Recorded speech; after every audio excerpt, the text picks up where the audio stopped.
The 45th annual SHOT Show was last month. It took place from January 17th through the 20th. Our staff writer, Jessica Garrity, interviewed Mark Oliva, Managing Director of the National Shooting Sports Foundation, to get his take on the current state of gun rights in America. Welcome to 2A for Today. They say I'm part of a global plan. I don't think so. It's too hot, it's too cold. You know what? The weather changes. Here's the news, Dad. Nope. It's hard to tell what's real and what's fake these days. Ditch the fake news and always get the truth. Go to thenewamerican.com. The National Shooting Sports Foundation owns and sponsors SHOT Show. With a turnout of over 52,000 people and over 2,000 exhibits of retailers, wholesalers, dealers, gun clubs, and everything in between, it is safe to say that SHOT Show is a massive undertaking. The event just had its 24th year of being hosted in Vegas at the Venetian Expo.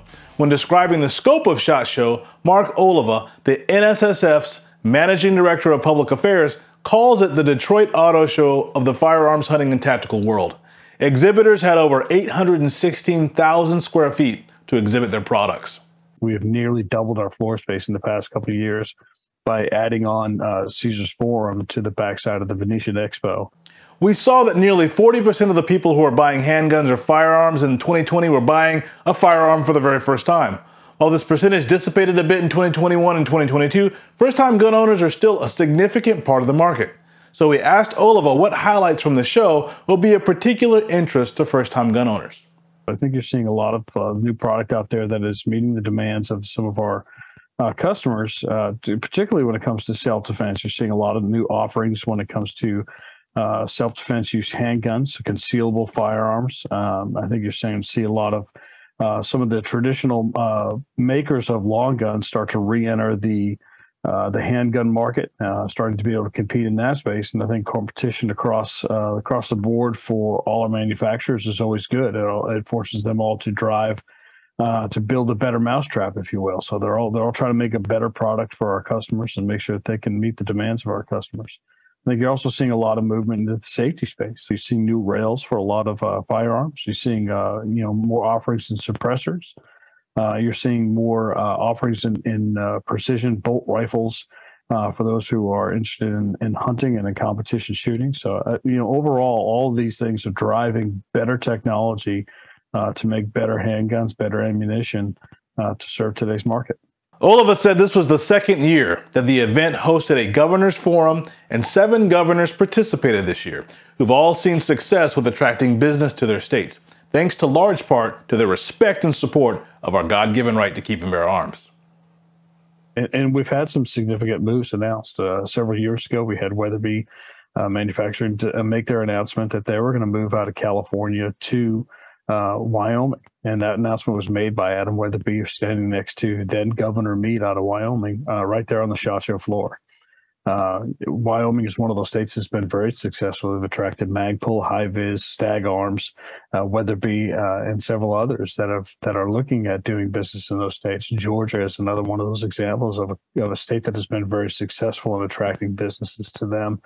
Tennessee, another one. So these governors all came to the show in mind with to remind the people who were there that the Second Amendment is absolutely critical and absolutely vital to their freedoms. Biden's ATF is at it again. As we suspected in our recent episode, Ghost Gunbusters, the Biden ATF's newspeak, the ATF's mission to close the ghost gun loophole was only the beginning of the Biden administration's crackdown on law-abiding gun owners. Now they've gone as far as criminalizing handicapped gun owners. In this latest shenanigan and the ATF's new trend of bypassing Congress to create laws, they've created a rule that now classifies pistol brace owners as people who need to register their pistols as short barrel rifles with the federal government. If these legal gun owners fail to comply, they could spend up to 10 years in jail and face a fine of up to $10,000. So here we go again with the Biden ATF's newspeak. They're changing language as they redefine rifle to be any weapon that is designed or redesigned, made or remade, and intended to be fired from the shoulder. The ATF is giving gun owners 120 days to register their gun as a short barrel rifle, and they will be slapped with a $200 tax. Aside from registering their gun as an SBR, the only other option for pistol brace owners will be to dismantle the firearm, surrender it to authorities, remove the brace, or convert the gun with a different barrel. If the brace is removed, gun owners will also have to make sure the attachment is destroyed, making it unable to be reinstalled, or else they'll be in violation of the ATF's rule. All your guns could also get lost in a boating accident. Second Amendment Foundation founder and executive vice president Alan M. Gottlieb told the Daily Caller News Foundation that it's Congress that has the authority to define what a firearm is, not the ATF. The NRA says that the ATF has no authority to regulate braces separate from a firearm. We feel the same. We asked Mark Oliva his thoughts on this latest move by the ATF, who incidentally had a booth at SHOT Show. Yeah, laughable, right? But he prefaced by saying since the ATF is the industry's regulating body by law, the NSSF tries to maintain a professional relationship with them and work with them in whatever capacity possible while also staying within the confines of the law. He says that the ATF's booth tends to be one of the busiest at SHOT Show, and he thinks it's important that retailers, manufacturers, dealers, and others from the gun industry have the opportunity to ask the ATF any questions they have. And here are his thoughts on the latest ATF regulations, particularly the pistol brace regulations. There are concerns that some of these regulations have no foundation in law. It is up to Congress to decide what is law and what is especially criminal law. And so when we talk about the definition of firearms and punishments that could go with it for illegal possession or illegal manufacturing of firearms, that is up to Congress. And this seems to be both of these rules, the pistol brace rule and the frame and receiver rule, have been promulgated specifically through the executive branch without congressional input. So there are concerns about whether or not this is constitutional. And that goes back not only just to these two, but if you look a little bit further back on the EPA decision by the U.S. Supreme Court, said that the EPA was promulgating their own rules with force of law that had no foundation in law, that they had to go back to Congress to do that. So there are concerns. We expect there'll be some challenges. In the meantime, we're trying to make sure that we're doing our best to ensure that our manufacturers, our retailers, and dealers can stay within the confines of the law, make sure they're not running afoul of that, and be able to stay in business. On January 27th, the NSSF became one of the many organizations and individuals filing legal challenges against Illinois' HB 5471, otherwise known as the Protect Illinois Communities Act, which is one of the most expansive gun control laws in our nation. HB 5471 bans possession of standard capacity magazines and certain models of semi-automatic handguns, and it caps the sale of several hundred of the most commonly owned semi-automatic rifles in America. According to the NSSF's website, in the press release, Lawrence G. Keene, NSSF Senior Vice President and General Counsel, stated the following: "This ban on MSRs and other commonly owned rifles, standard capacity magazines, and certain handguns was passed in open defiance of the Supreme Court's Bruin and Heller decisions. The Second Amendment protects the right of a citizen to freely approach a gun counter to legally purchase commonly owned firearms, unless, as the Supreme Court held in Bruin, the state can prove its law is part of a historic national tradition and heritage of banning such arms, something the state obviously can't do." The NSF's motion for preliminary injunction is far from the only call to block authorities from enforcing this unconstitutional law.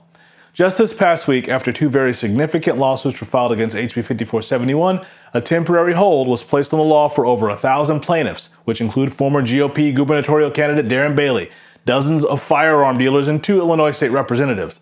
This is thanks to White County Judge T. Scott Webb, who believes one of the most successful grounds of this particular lawsuit is the gun and magazine ban's likely violation of the Equal Protection Clause of the Illinois Constitution. This ruling mirrored another ruling 2 days prior from an Illinois 5th District Appellate Court, and as a result of both of these rulings, these 1,000 plus plaintiffs are now temporarily exempt from complying with HB 5471. Until these mounting legal challenges are all sorted out, State Rep. Joe Sosnowski is urging Illinois authorities to hold off from enforcing this draconian government overreach, which could only punish law-abiding business owners and citizens for actually embracing and living out their God-given right to keep and bear arms. That concludes our program for today. If your right to keep and bear arms is important to you, make sure to subscribe to the New American Magazine and get on the top daily headlines mailing list so that you get an email alert anytime we upload a video or stream a live event. And share these videos with your family and friends. You've been watching 2A for Today. My name is Zoe. Thank you for watching 2A for Today.